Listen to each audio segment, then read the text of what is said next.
আসসালামু আলাইকুম সবাইকে। আজ আমি দেখাবো কিভাবে খুব সহজে জামার জন্য চিকন দড়ি বা ফিতা তৈরি করা যায়। প্রথমে আমি 1.5 ইঞ্চি চওড়া করে একটি কাপড় কেটে নিচ্ছি। এরপর কাপড়টিকে ভাঁজ করে নিচ্ছি। প্রথমে আমরা একটু চওড়া করে সেলাই করব। এরপর যতটা সম্ভব চিকন করে সেলাই করে নেব। সেলাই যত চিকন হবে দড়িও তত ফিনিশিং হবে। আমি এখানে খুব চিকন করে সেলাই করে নিচ্ছি। সেলাইয়ের শেষের অংশে আমরা আরেকটু চওড়া করে সেলাই করে নেব।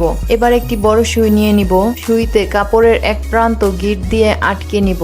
এরপর সুইটি কাপড়ের পিছন দিক থেকে ইনসার্ট করে সামনের দিকে নিয়ে আসব।